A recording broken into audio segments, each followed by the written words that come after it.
Il est 10h50. Vous savez pas le truc absurde qui m'arrive? C'est juste comique. Je viens de parler pendant peut-être 1 heure, j'ai pas regardé, devant l'appareil photo. C'est que j'ai appuyé et en fait, ça a juste pris des photos, enfin une photo. Et donc quand j'ai voulu publier la vidéo, je me suis rendu compte que c'était une photo. Pou, pou, pou, pou, pou. Bon, du coup, je vais faire du mémorial, du mémorial. Ah putain, shot. Bon, il s'agit de la parole et de l'Ego République. Donc, je mettrai dans la description le texte sur l'Ego République. Comment vous dire? C'est un peu pénible. Quand on est con, quoi. Voilà. Alors, bon, bah du coup, ça va me permettre de synthétiser et d'avoir une vidéo moins longue, je pense, parce que je vais certainement pas supporter de me réécouter. Encore une fois, putain de chiotte, ça me saoule. Bon, c'est pas possible. Bon, ça part. Ça filme, hein.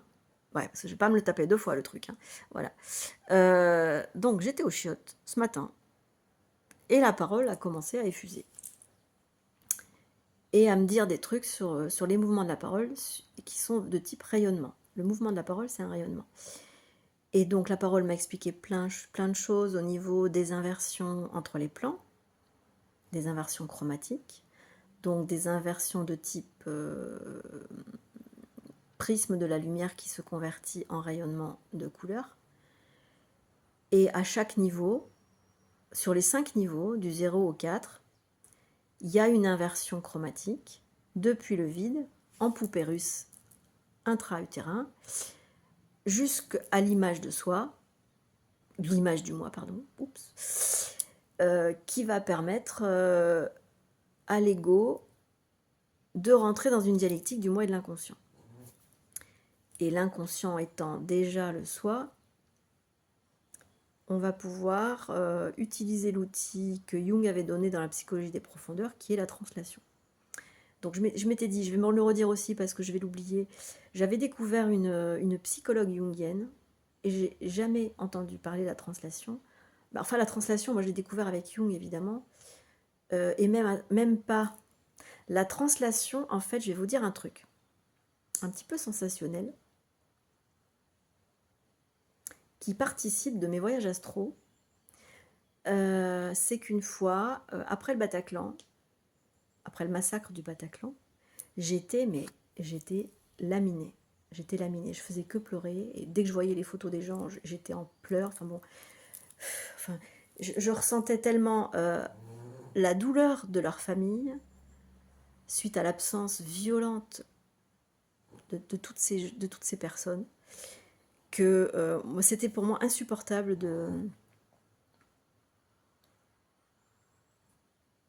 d'imaginer la douleur des familles, quoi. Voilà, c'était... Je me disais, ça pourrait être mon gamin, quoi, enfin, ou un parent, ou un ami. Enfin, c'était juste, j'étais dans un état pitoyable après le Bataclan.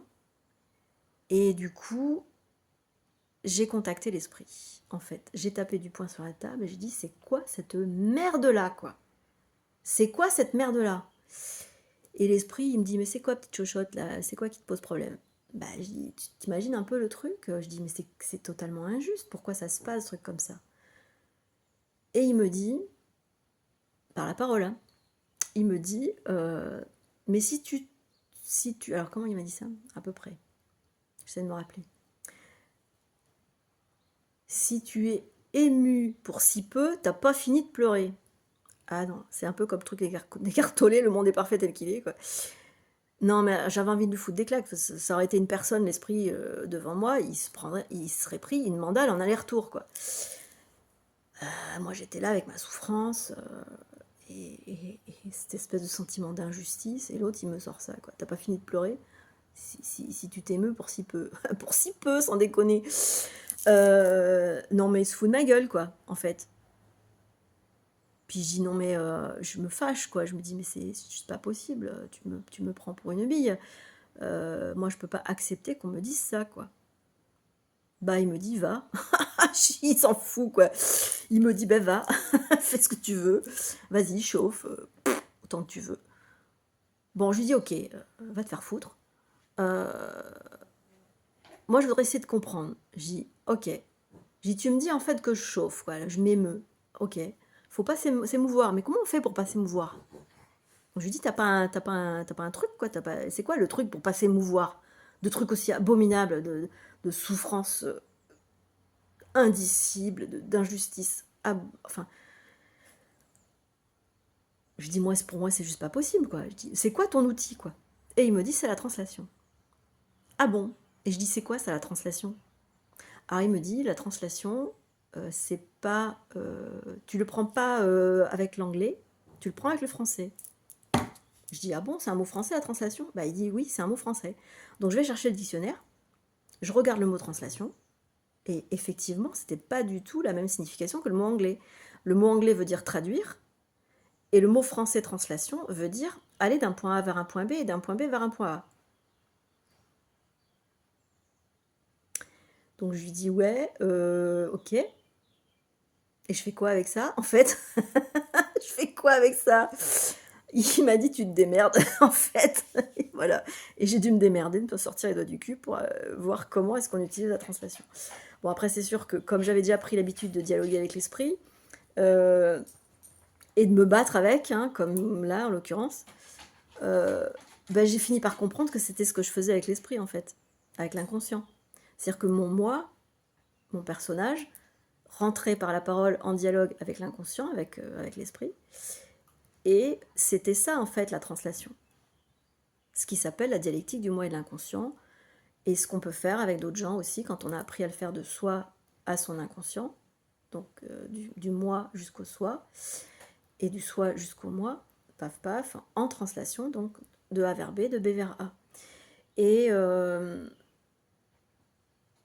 et on peut le faire aussi après avec d'autres personnes. Moi, je sais que bah, sans forcément savoir que c'était une dialectique, je faisais ça dans les premières années de l'exercice de ma profession en consulting.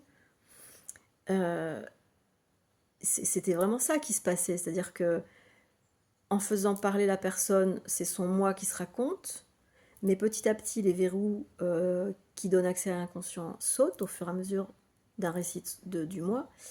Et quand ça saute, on rentre sur des paysages, du coup, qui sont du type inconscient, qui sont du type presque protonique, quoi.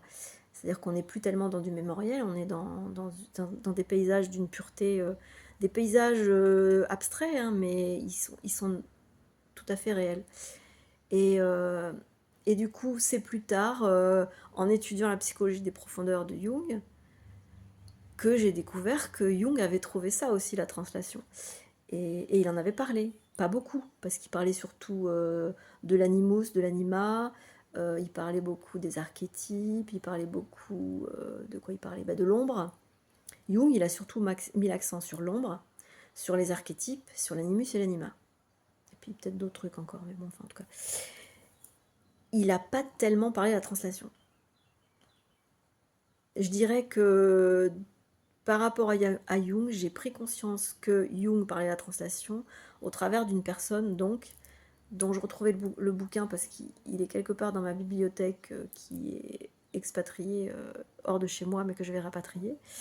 Et donc ce bouquin, quand je le retrouverai, je vous partagerai ça parce que cette psychologue jungienne est vraiment exceptionnelle dans son approche et elle parle de la translation de Jung. Donc c'est comme ça que j'ai su, par elle, que Jung avait capté le rayonnement de la translation en tant qu'information du vide. Enfin, en tout cas, en tant qu'information protonique. C'est aussi une information du vide, puisque le vide a en lui-même le proton. Mais, et donc, ce matin, la parole m'expliquait le phénomène du rayonnement. Je vais vous la faire courte. C'est-à-dire qu'il y a 5 niveaux. Enfin, non, il y a 4 niveaux, mais il y a 5 parties. C'est-à-dire vous avez 4 traits qui en fait ne sont pas délimités parce qu'ils sont soumis au principe des cordes. Donc il n'y a pas de frontières. Les frontières sont dans les cordes. Donc allez voir ce que c'est que les cordes. C'est-à-dire une multidimensionnalité. Dans le cerveau, ça marche pareil. Donc dans le cerveau, vous avez une localité et vous avez aussi une non-localité qui est du type des cordes. Et le cerveau est un phénomène macroscopique comme microscopique. Donc c'est un phénomène newtonien comme un phénomène quantique. Donc la parole m'explique que tout ça, c'est du rayonnement qui s'inverse à chaque changement de plan. C'est-à-dire à chaque changement de plan, vous avez donc le plan 0 qui est le plan du vide, il passe au plan 1 qui est le plan du diébole, au plan 2 qui est le plan du proton, au plan 3 qui est le plan du nuage électronique, au plan 4 qui est le plan de la particule, toute matière, l'univers, etc., nos corps, tout ça c'est la particule. Et la 5e partie qui fait partie quand même un peu du 4, mais qui est quand même une 5e partie, c'est l'écran mental. C'est-à-dire le psyché du corps. Le corps étant la poupée russe qui abrite la dernière poupée russe qui est l'illusion du moi. Tout ça étant des illusions, c'est-à-dire que la seule chose qui existe réellement, c'est le vide.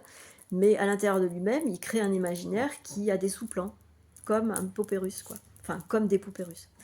Et donc, la parole m'explique, du coup, à chaque fois qu'on change de plan, il y a une inversion du type. C'est-à-dire que la lumière photonique nous montre comment ça fonctionne à tous les plans. C'est-à-dire qu'au niveau du photon, quand le photon passe par une lentille, c'est-à-dire par une frontière, entre guillemets, même si elle n'est pas localisable, il y a quand même une diffraction de la lumière qui fait que le phénomène lumière, c'est-à-dire le mouvement du photon, va se heurter à une barrière qui elle-même va le diffracter en couleur. Donc va créer un spectre à 360 par 360 qui est une sphère rayonnante. Et donc la parole m'explique que ça se passe comme ça, sur le même principe, à toutes les échelles, depuis le vide jusqu'à l'écran mental. Vraiment. Donc ça, quelque part, enfin c'était pour dire que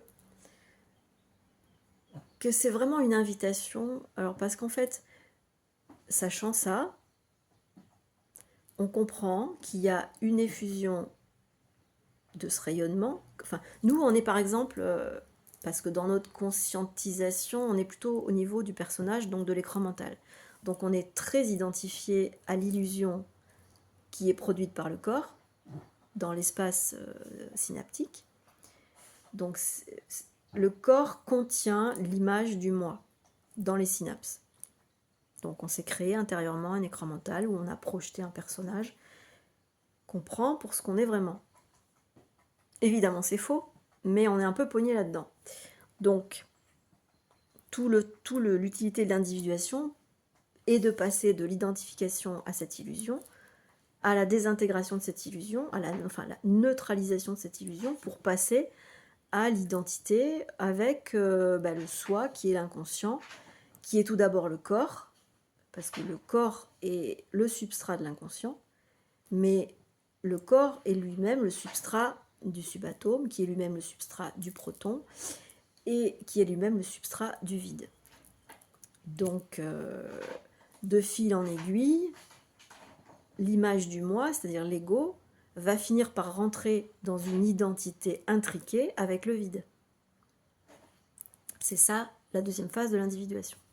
Justement par la neutralisation des formes inutiles qui n'étaient utiles qu'à la validation du moi social.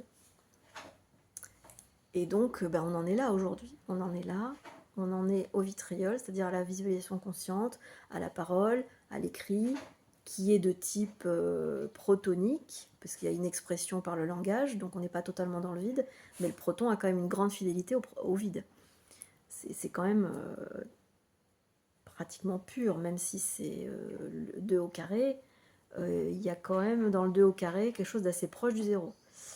Donc dans cette petite fractalisation, on peut s'intriquer avec, et dans l'image du moi, faire diminuer le tiers de l'image du moi, parce qu'en fait, dans ce que j'avais expliqué tout à l'heure, du coup, c'est que dès l'apparition du proton, qui est la première manifestation du vide, on a ce qu'on appelle, ce qui se passe, c'est la brisure de symétrie.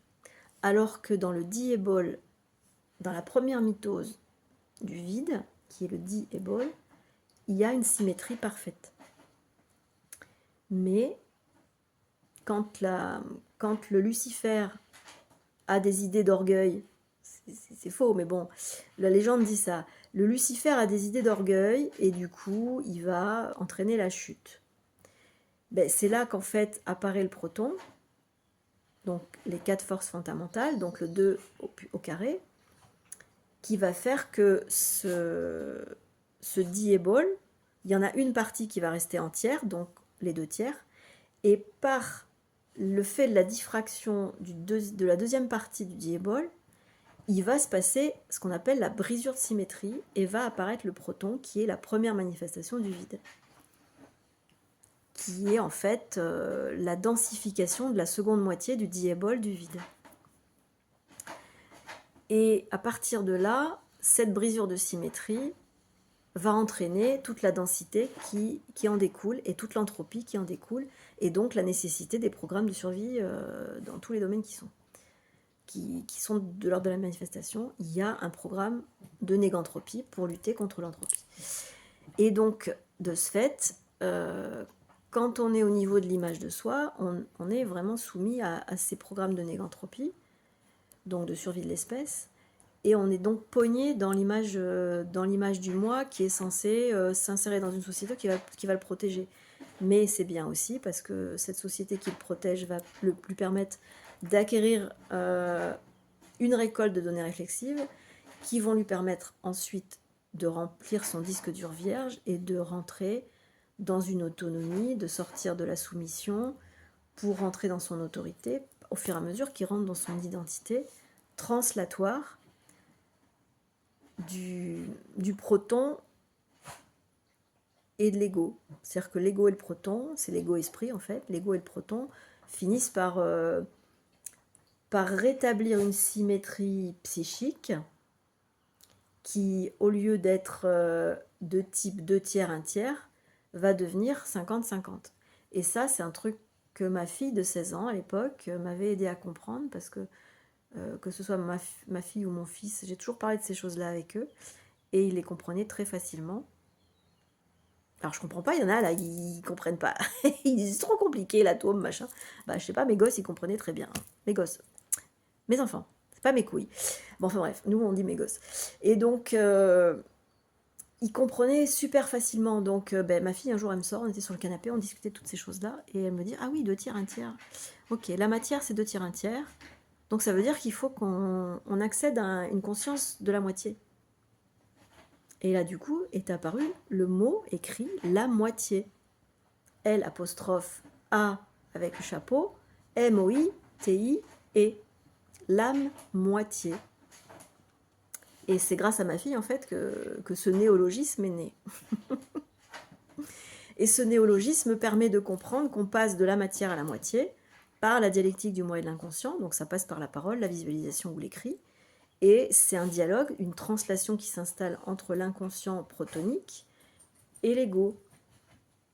Et cette translation, donc ce mouvement de A vers B et de B vers A, permet d'une part au proton d'effuser le programme d'harmonie parmi tous les programmes de survie, de négantropie, et de contrebalancer les inconvénients du programme d'entropie, de négantropie, pour effuser les avantages du programme de l'harmonie. Donc l'ego qui capte ça va l'infuser. Et ensuite, comme Jésus l'a dit, ne gardez pas votre lumière sous la table, mettez-la au moins sous la table, voire même devant votre porte. Donc on est censé diffuser ça. C'est-à-dire qu'on est censé à notre tour le rayonner. Une fois qu'on a reçu, enfin capté l'effusion, qu'on l'a infusé, c'est-à-dire intégré, ensuite, mécaniquement, on va la diffuser. Parce qu'on va, ça va pulser. Enfin, le rayonnement, c'est un truc qui est mécanique. On n'a même pas besoin de réfléchir. Est-ce que je vais parler ou pas? Non, c'est juste plus fort que nous. Saint Paul disait, c'est une nécessité qui m'est imposée de parler. Bon, il voulait pas dire que c'était une obligation qui était obligée, mais c'était quelque chose qui était plus fort que lui, en fait. Il débordait, en fait. Et il y a un proverbe qui dit que c'est de l'abondance du cœur que la bouche parle. Le cœur, entre guillemets. Et on dit aussi que qu'on soit bien s'énonce clairement. Donc, ben, si on conçoit bien quelque chose, ben, ça va rayonner de façon mécanique. Parce que ben, le programme protonique, en fait, d'harmonie, de diffusion, c'est quelque chose qui est intrinsèque à tout le monde. Et quand une personne, un individu, est dans cette seconde phase de l'individuation progressive, ben, au fur et à mesure qu'il intègre, il diffuse. C'est mécanique. Dès qu'il y a intégration d'une infusion, suite à une effusion, effusion, infusion et intégration, c'est la même chose, et ensuite diffusion. Parce que tout ça, c'est mécanique. C'est vraiment une espèce de mouvement chronologique. Et ensuite, ben, c'est comme si on passait d'un plan à un autre quand un ego diffuse, et ben, il va à nouveau rayonner dans un champ autour de lui, au niveau 360 par 360, et toutes les personnes qui sont alentour vont recevoir ce rayonnement par effusion et vont à leur tour infuser et à leur tour diffuser. Donc c'est viral le truc. C'est viral. Et ce truc-là, c'est donc le programme d'harmonie, c'est le programme de l'individuation en fait, qui passe par la phase de négantropie, mais qui ensuite rentre dans une phase d'harmonisation qui n'est plus affectée par la négantropie. Enfin, qui n'est plus affectée par l'entropie et du coup ne va pas chercher à faire de la négantropie, c'est-à-dire à trouver des moyens de survivre, même imaginaires, comme le concept de l'immortalité de l'âme par exemple. Voilà. Et ben ça participe ben, à la souffrance et à la soumission. La souffrance étant en lien avec l'événement, qui peut être soit un événement extérieur logistique, ou soit un événement de relation. La relation fait partie de l'événement, et le contraire non. L'événement englobe la relation, mais la relation n'englobe pas l'événement. Et donc, dans l'événement, il y a la souffrance, et dans la relation, la soumission. Et forcément, quand on est soumis, on va souffrir, puisque la souffrance englobe la relation, et que la relation, donc, cause la souffrance. Alors, dans ces deux mots-là, on a soumission, dans la poupée russe du triangle de Karpman. La soumission et la souffrance induisent que, en dessous de la souffrance, du petit package souffrance, si vous coupez en deux, vous avez le mot France, qui veut dire franchise. Tout ce qui est franc, c'est-à-dire le franc. Les francs, c'est des gens francs du collier, qui n'envoient pas par la poste ce qu'ils ont à dire, etc. Et le franc, il sait. C'est Alan Duke qui fait ce jeu de mots. Il le développe très bien. Alors, c'est pas chauvin, hein, c'est juste que, bah, du coup, le français incarne pas mal ça, parce qu'on le voit aussi dans la Révolution française. Hein. C'est-à-dire qu'on incarne beaucoup dans notre population de ne pas supporter la domination. Et bon, maintenant, c'est beaucoup ramolli, hein, je peux vous dire. Mais en tout cas, on a quand même ça dans notre culture, en fait, de ne pas être soumis. Donc, on est franc parce qu'on sait qu'on a une autorité. Et c'est de là qu'est née la République. Seulement, la République, on ne l'a pas comprise, et donc on l'a totalement dénaturée.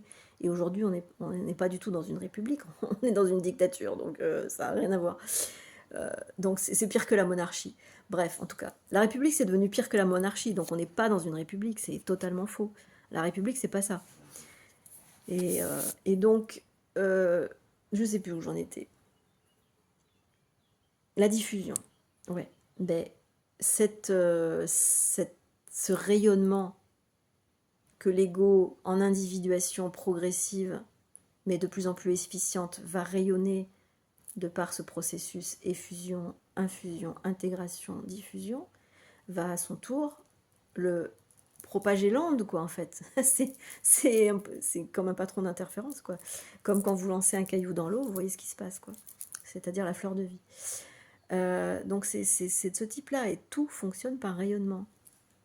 Et donc, la soumission, la souffrance, va induire une saturation, c'est-à-dire l'événement relationnel qui crée une souffrance va induire une saturation qui va obliger à rentrer dans la seconde phase de l'individuation, c'est-à-dire dans la dialectique du moi et de l'inconscient, donc dans la réunification du moi et du soi, et du double. Donc, c'est un processus, quoi. Et ce truc-là, quand on rentre dedans, quand on commence à s'y installer, on va vivre toujours des événementiels relationnels qui sont souffrants, mais de plus en plus, quand on va rentrer dans de plus en plus d'identités par la dialectique du moi et de l'inconscient, dans une identité avec le soi, donc on va rentrer dans une autorité de conscience, parce que du coup, on sait de plus en plus les choses, on sait de plus en plus les mécanismes de l'esprit, et on s'identifie de plus en plus à l'esprit. Enfin, non, c'est pas qu'on s'identifie de plus en plus à l'esprit, c'est qu'on rentre en identité. C'est-à-dire, on devient une intrication consciente de l'esprit. On est une intrication de l'esprit, de toute façon, on est un hologramme. Donc, partant de là, c'est obligé. Mais on en prend conscience. Et dans l'écran mental, le besoin de validation diminue et augmente l'autorité. C'est mécanique aussi.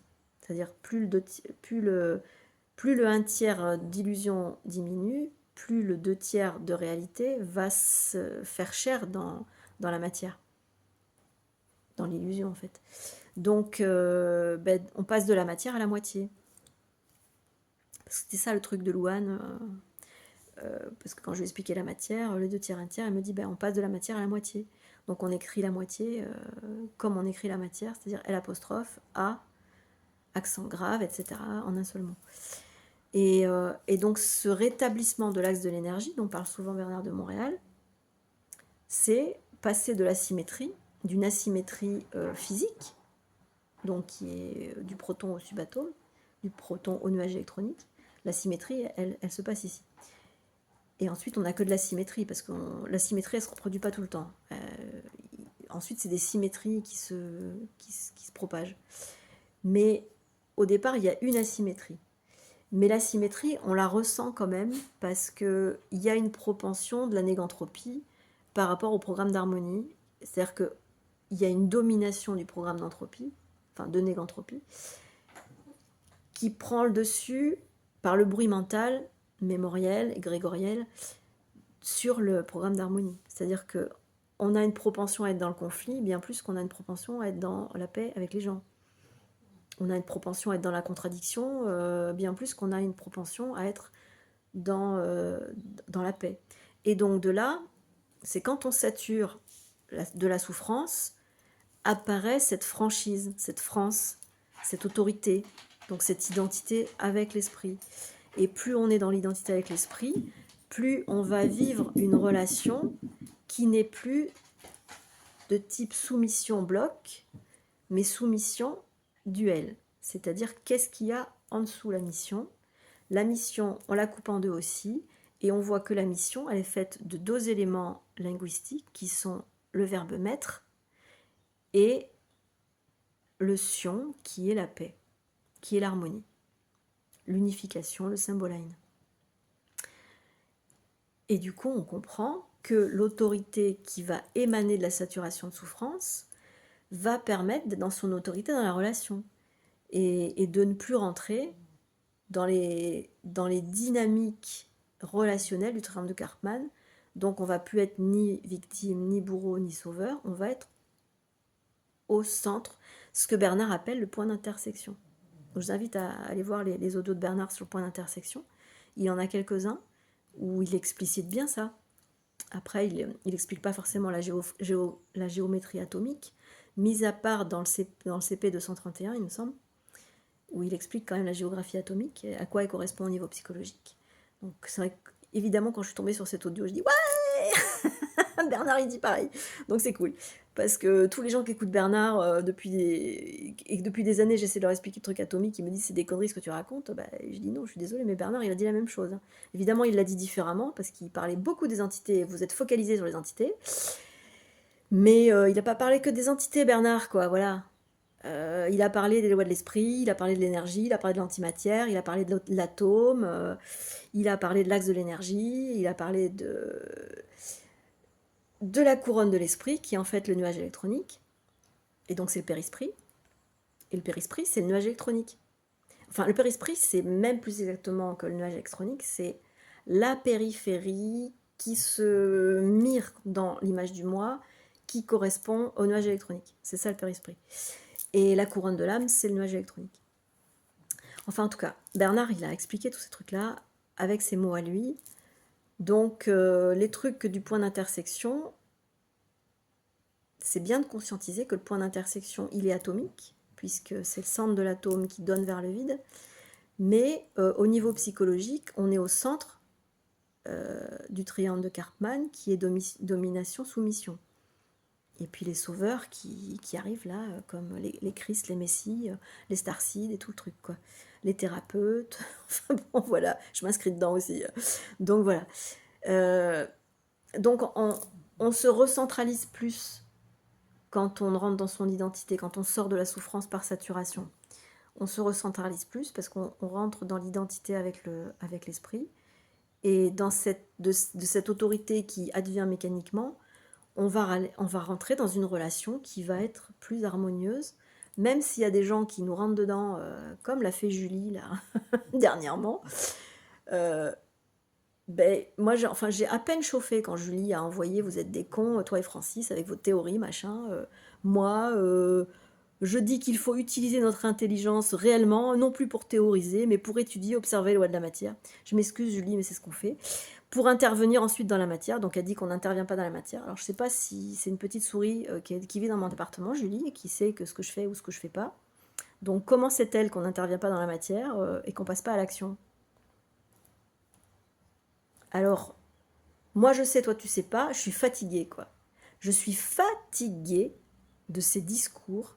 Alors sors-toi des doigts du cul, Julie, viens parler. Moi je t'ai invité, je t'ai donné le lien pour venir parler de la volonté dont tu nous parlais si bien sous l'image du vide avec tous ces plans.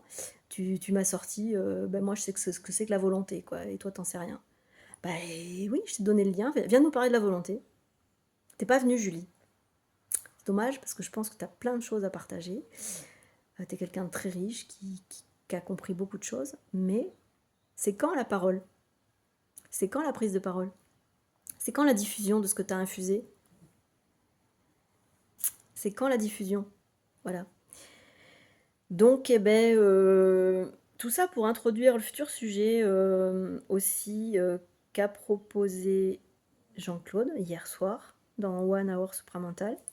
Il a proposé le sujet comment maîtriser la peur. Voilà, il a proposé ça comme futur sujet.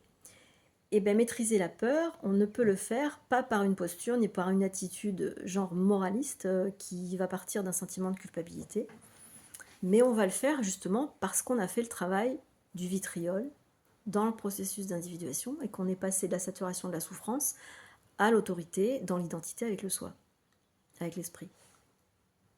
On pourra sortir de la peur que si on fait ce travail. Donc si on ne prend pas la parole, on ne peut pas sortir de la peur et on ira taper sur les autres en leur disant « moi je sais, toi tu sais pas ». On ne sera pas dans son autorité, dans le respect de l'autre, de là où il en est, en utilisant éventuellement une dialectique socratique pour partir de son erreur et pour l'amener à faire un récit du moi qui va faire abattre les verrous de l'inconscient, pour le faire aller dans ses paysages inconscients, pour qu'il trouve ses clés à lui. Parce que on a chacun nos clés, on a chacun nos archétypes, on n'est pas tous foutus pareil, tout à fait, on a une singularité. Et le rôle d'un vrai thérapeute qui est éthique, c'est de donner non pas ses propres outils, mais de permettre par la dialectique socratique à l'autre personne en face de faire tomber ses verrous, d'accéder à son inconscient, d'émaner son inconscient, de l'effuser. Le thérapeute, entre guillemets, reçoit ça, le lui renvoie et lui donne ses outils à lui, en fait.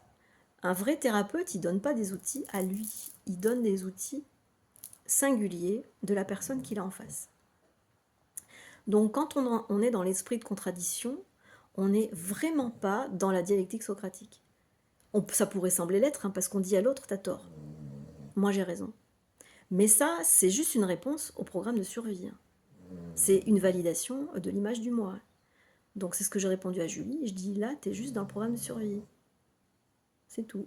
Je dis, t'es en train d'attaquer, là, d'envoyer des pics, de dire qu'on est juste des théoriciens et qu'on n'est même pas capable de mettre en pratique ce qu'on théorise.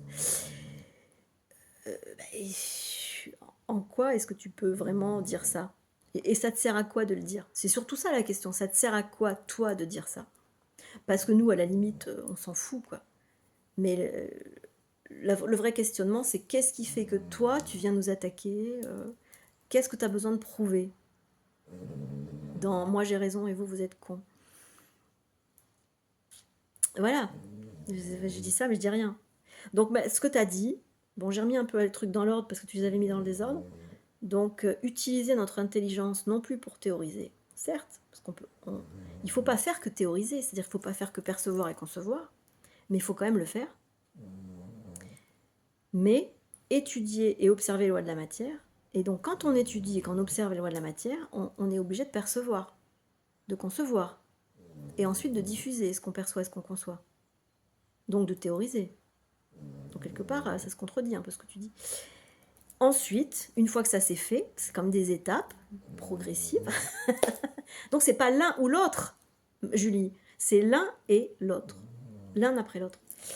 Et ensuite, oui, on peut intervenir dans la matière, parce qu'on sort de la souffrance et on rentre dans le fait de mettre la paix dans la matière, c'est-à-dire on passe à l'action, on est créatif, parce qu'on a pu voir pour savoir, comme tu dis, et du coup, quand on voit pour savoir, qu'on a conceptualisé, théorisé, ensuite, quand on comprend les mécanismes des lois de l'esprit, on peut agir réellement, comme tout nous le dit là, comme pour moi c'est un vomito supra, tu nous as survécu un vomito supra, donc moi je t'invite à sortir du vomito supra, comme beaucoup qui sortent du vomito supra, mais qui prennent jamais la parole, et qui expliquent jamais comment est-ce qu'ils expérimentent dans la matière, dans leur propre action, dans leur propre créativité, comment est-ce qu'ils passent de l'inconscience à la conscience, en fait. Au lieu de dire vous avez tous tort, moi j'ai raison, il se pourrait qu'on ait tous tort, en fait. Donc faut arrêter de dire toi t'as tort, moi j'ai raison. Après on peut avoir des avis contraires, mais le problème c'est qu'on regarde tous la même chose. Donc il y a un réel. Le réel, c'est un fait. Mais on le regarde tous à 360 par 360. C'est-à-dire qu'il y a autant de points de vue, c'est-à-dire autant de façons de décrire ce qui est vu, et donc autant de façons de le savoir. Et comme on disait avec Edine hier soir, et Jean-Claude, l'intérêt de pouvoir parler et d'échanger les uns avec les autres, dans le respect du point de vue de l'autre, qui est pas... c'est-à-dire que si l'autre il a un autre point de vue, c'est pas qu'il nous dit que nous on a un faux point de vue, que notre point de vue il est merdique. C'est juste que c'est un autre point de vue. C'est-à-dire que moi je vois 6, toi tu vois 9. Mais en fait on voit la même chose.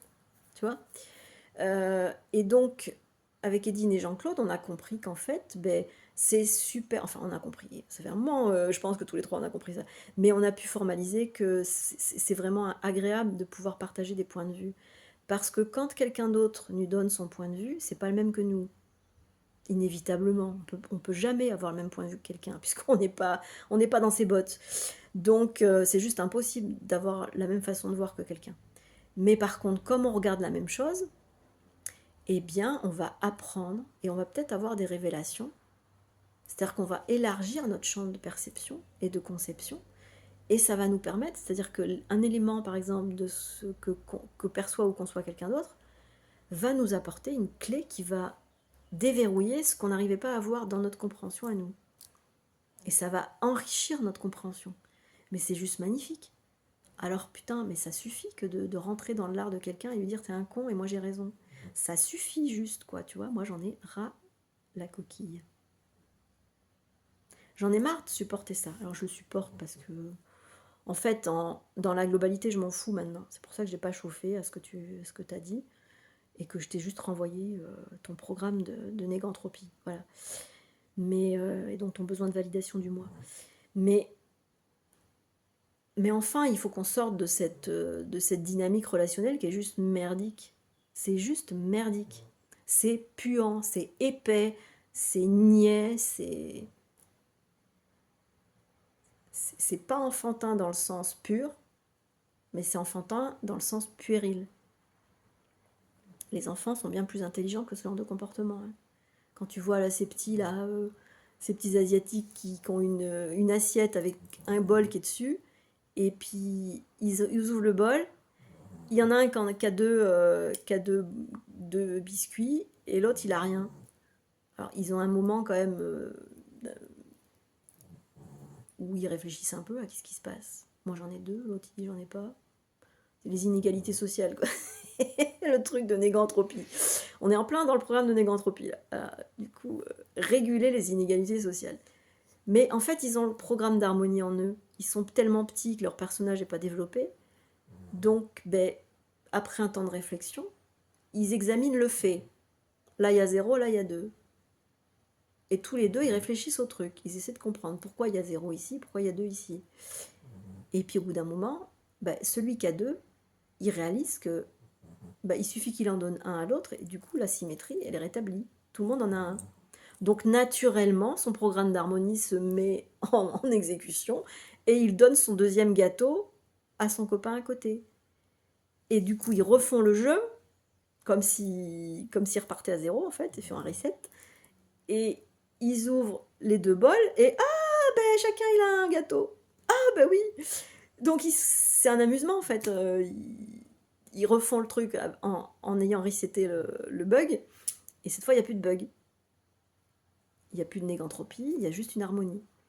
Mais en fait, il y a quand même un mémorial, parce que celui qui a reçu le gâteau de la part de l'autre, il a vu quand même le mouvement qu'a fait l'autre.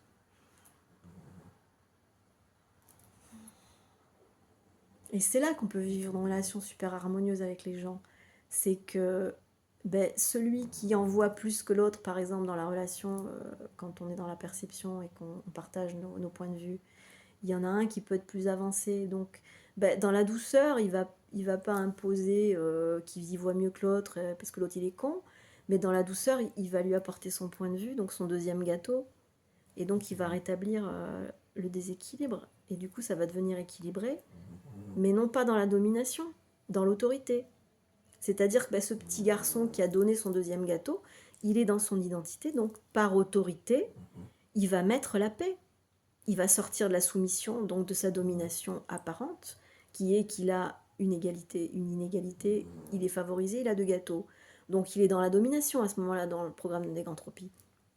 Il sort de ça, parce qu'il est dans son autorité, il est pur, il n'y a pas de personnage.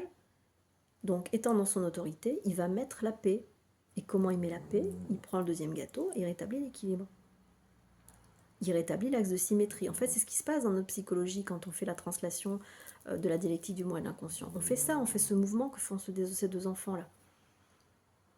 Et du coup, la relation, comment est-ce qu'elle a enrichi là-dedans? C'est un peu comme ce qu'on voit dans le film La prophétie des Andes, quand la petite indienne et Will en sont en train de communiquer par télépathie, et donc ils partagent leur visualisation, les visualisations se mélangent et finissent par se confondre, et il y a une harmonie qui est créée, et en fait ils avaient deux champs différents qui au départ s'opposaient, donc ils ont commencé à partager, puis à la fin c'est devenu un truc qui les a même englobés eux-mêmes. C'est-à-dire qu'ils diffusaient, d'abord il y avait un mouvement de diffusion télépathique qui faisait plutôt ça, et ensuite donc chacun du coup faisait ça, et donc ça créait un truc comme ça, tac tac tac tac tac, mais après ça créait un truc comme ça, donc ça se confondait, et ensuite ça s'amplifiait et ça venait les englober tous les deux. Au niveau visuel, dans ce film, c'est un moment qui est vraiment exceptionnel au niveau des lois de l'esprit. Dans la relation, c'est ce qu'on va être amené à vivre de plus en plus. C'est-à-dire, au lieu d'avoir des confrontations, moi j'ai raison, ah non, c'est moi, non, c'est moi, non, c'est moi, non, c'est moi, non, c'est moi, non, c'est moi, non, c'est moi. Eh on va avoir ça, ce truc entre l'indienne, la petite, et Will, dans La prophétie des Andes, le film, et ce qu'on voit avec ces deux petits garçons qui... du coup, le deuxième petit garçon qui était d'abord dans la soumission a ressenti une souffrance, évidemment, mais il y a eu de l'intelligence à côté, de l'intelligence émotionnelle, qui a fait que l'équilibre s'est rétabli. Quand vous êtes en relation avec quelqu'un et que vous avez des points de vue différents, et que vous êtes le petit garçon qui perçoit pas tout, et à qui il manque des trucs, mais que l'autre à côté ne vient pas vous taper dessus en vous invalidant, vous dire que vous êtes un con pour vous montrer que lui il en sait plus, mais qui rentre plutôt dans votre sphère avec douceur, avec bienveillance, et qui vous amène en fait la diffusion de son point de vue, simplement par rayonnement naturel de son autorité, de son identité avec l'esprit. Bah, c'est pas la même chose que quelqu'un qui vient vous rentrer dedans en vous disant que t'es qu'un con et moi je vais te dire, je vais t'expliquer la vie, quoi. C'est vraiment pas la même dynamique. Franchement. Et là, du coup, ben, on est comme ce petit garçon qui était défavorisé, avoir 0 gâteau alors que l'autre en avait 2. Ben, on rentre à ce moment-là dans une meilleure compréhension de la chose que l'on regarde, la res, parce que l'autre a été publica. L'autre a été capable de publier sa diffusion, enfin son infusion, donc il est capable de diffuser, parce que la publica, c'est une diffusion, c'est le fait de publier. Donc il a publié son infusion, qu'il avait reçue, captée par effusion, et du coup il la partage. Il n'est pas dans je te serine, je te l'impose, je te le martèle, je te le fous dans la tronche. Enfin, c'est pas du tout la même démarche, quoi. Alors certes, tu nous as donné des belles choses, utilise notre intelligence non plus pour théoriser, mais je te dis pas comme tu nous l'as amené, quoi. Voilà. Donc c'est pas cette attitude qu'on développe quand on rentre dans son identité. On développe vraiment une attitude d'autorité, mais qui est dans la douceur.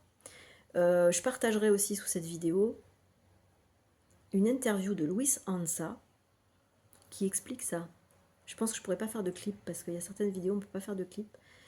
Je vais essayer de le trouver parce que c'est pas forcément loin du début. Et il explique qu'en fait, quand il a rencontré l'un de ses maîtres, son maître, il émanait une présence qui n'était que bienveillance. Il avait un savoir extraordinaire, mais il n'était pas là, enfin il n'était pas dans l'attitude de je vais te le marteler parce que c'est moi le maître et toi le disciple, tu vois. Non, c'était vraiment hyper doux, hyper tendre. Enfin, il décrit ça très bien, Louis Sansa. Et en fait, c'est ça qu'on développe quand on est sorti de la souffrance, quand on est rentré dans sa franchise, donc dans son autorité, et qu'on va mettre dans la soumission, la mission qui est en dessous de la mission, le fait de mettre la paix, de par l'autorité qui est née de la souffrance. Parce que l'autorité, c'est la franchise. Donc c'est l'absence de peur, l'absence d'espoir, enfin, c'est la centricité tout simplement. Et après, donc, cette personne qui reçoit une publica, une res publica, et ben, elle enrichit sa propre perception de la res, de la chose, du fait, quel que soit le fait qui est observé, examiné, exploré. Sa perception, sa conception s'en trouve enrichie, comme dans ce 6 et dans ce 9. Et du fait de cet enrichissement, ce deuxième gâteau, enfin, du deuxième gâteau de l'autre qui vient rétablir l'équilibre, l'égalité entre les savoirs, et ben la personne, elle ressent une reconnaissance. On voit ce petit garçon, il vient embrasser l'autre. Embrasser, ça veut dire... Le verbe embrasser, non, le verbe, il le fait avec enthousiasme. Le verbe enthousiasme veut dire embrasser Dieu. Et en fait, il a un enthousiasme vis-à-vis l'autre, il le prend dans ses bras, il l'embrasse, il lui fait un bisou, et en fait, c'est l'expression de sa joie. C'est même au-delà de la reconnaissance, c'est même au-delà du merci. C'est juste l'expression de « Ah, mais qu'est-ce que je suis heureux, en fait !» Qu'est-ce que je suis heureux de comprendre ça, qu'est-ce que je suis heureux d'avoir ce deuxième gâteau. Donc, qu'est-ce que je suis heureux d'être avec toi pour partager, en fait, une égalité, donc une paix. Mais c'est la réjouissance. Et du coup, l'autre, il se réjouit aussi, il l'embrasse aussi. Donc, c'est une réjouissance mutuelle après. C'est qu'au lieu qu'on se batte, ben, on se réjouit mutuellement des choses qu'on s'apporte, même si c'est des contradictions. Voilà. Et après, ben, du coup, ça introduit, je dirais, moi, je vais maturer le truc, hein, le sujet de comment maîtriser la peur. Mais en fait, je pense qu'il y a ici, dans ce qui a été diffusé, là, effusé ce matin, puis intégré, infusé et diffusé maintenant, même si j'ai dû le faire 2 fois. Et finalement, je l'ai fait d'une façon différente, parce qu'en fait, on diffuse jamais de la même manière. On peut parler, même un seul individu peut parler plusieurs fois de la même chose, puisque c'est un instant T, c'est un instantané, ça sera jamais pareil. Ça sera vraiment jamais pareil. La trame sera toujours la même, parce que la trame c'est un squelette, c'est une structure, ça c'est du déterminisme, les structures sont toujours les mêmes, les substrats du mouvement de l'énergie sont quand même un peu toujours les mêmes, mais après l'énergie, la rame, elle se déplace par intrication comme elle veut, et du coup quand elle se manifeste, quand elle s'exécute à un instant T, eh ben, elle va jamais s'exécuter comme elle s'est exécutée à un autre instant T. Et toutes les actualisations qui naissent de ça viennent alimenter et mettre à jour le nuage électronique des mémoires et des programmes, et viennent aussi mettre à jour la propre préhension du vide en dedans de lui-même. Donc finalement, je dirais qu'il y a une vraie évolution du vide, hein, même si rien ne sort du vide et rien ne rentre dans le vide. Malgré tout, il évolue en lui-même, de manière intra-utérine. Donc ben, tout ça, je trouve ça c'est juste magnifique, parce que quand on le voit, on le sait. Quand on voit les mécanismes, après on les observe partout, parce que tout ce qui est en haut est comme ce qui est en bas. Donc si on observe un mécanisme en bas, on peut aussi comprendre comment ça marche en haut, et vice-versa. Et puis quand on rentre vraiment dans la parole, la visualisation ou l'écrit conscientisé, on rentre dans la dialectique du moi et de l'inconscient, et on rentre dans l'unification de l'ego et de l'esprit. Et c'est là qu'on devient petit à petit cet égo-esprit qui témoigne d'un phénomène de fusion psychique, même si c'est pas une fusion physiologique, même s'il y a une fusion physiologique qui est de type, en fait, moi j'ai étudié ça, si ça vous intéresse, dites-le moi par mail, demandez-moi par mail si ça vous intéresse, parce que j'ai travaillé ça avec ChatGPT. J'ai dit, c'est quoi en fait, est-ce qu'on rentre en supraconduction ou en carbonisation? Bon, enfin, en tout cas, la conscientisation entraîne un phénomène de supraconduction et pas de combustion. Parce que quand on se conscientise, on ralentit la vitesse du nuage électronique. Donc, ce ralentissement, qui est donc la modulation de fréquence, va faire que il y a non plus tellement que sur l'écran mental une resymétrisation de l'axe de l'énergie, mais aussi dans l'atome. Mais en fait, comme ChatGPT me l'a fait comprendre, en fait, pour que la matière elle reste, il y a une espèce de courant alternatif électrique qui fait qu'on passe de la supraconduction à la symétrie. Parce que la supraconduction, c'est une symétrie, et la non-supraconduction, c'est une asymétrie. Donc on passe par téléportation, en quelque sorte, simultanée. C'est un courant alternatif. Et c'est comme une translation, en fait. On passe de la symétrie à la supraconduction, de la symétrie à la supraconduction, de la symétrie à la supraconduction. Et ça, au niveau atomique, c'est la correspondance à la fusion métaphysique, psychique, subjective.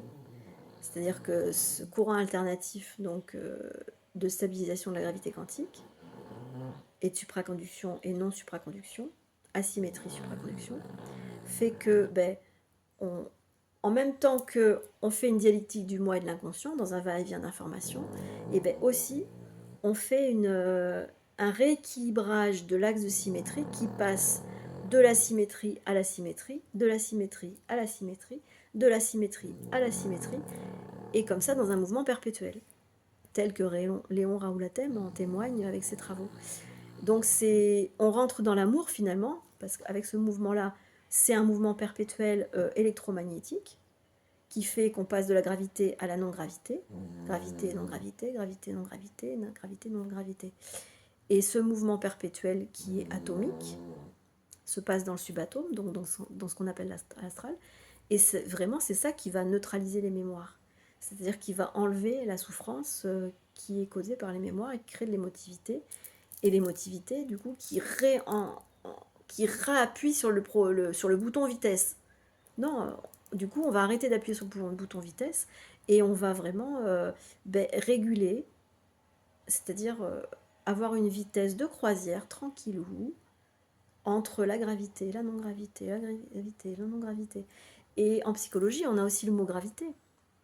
Donc, dans la vidéo d'interview de Louis Senza que je vais vous mettre sous la description, dans la description, il y a un ami à lui qui parle et ensuite il parle de son ami et son ami en fait dans leurs aventures un peu type prophétie des Andes, ils étaient allés comme dans la prophétie des Andes aller chercher une pierre pas dans la forêt amazonienne mais bon enfin dans ce type de contexte un peu aventurier et avec son ami il vivait plein d'aventures, son ami qui s'appelle Alberto je crois et lui il s'appelle Luis et Alberto c'est un Italien et Alberto, pendant leurs aventures, qui étaient quand même à première vue un peu mouvementées, Luis s'y chauffait un peu plus, alors que Alberto, il disait toi, va bene, va bene, va bene. Et Luis, il disait, mais comment tu fais? On a que de la merde là qui nous arrive, et toi, t'es toujours va bene, va bene, va bene. Donc Alberto, il avait compris ça, quoi. Il était dans le, c'est pas grave, c'est pas grave, c'est pas grave, c'est pas grave. Voilà, bon, bah c'est joli tout ça de pouvoir voir ça, et donc de le savoir. Comme disait Julie, voir pour savoir et agir réellement. Ouais.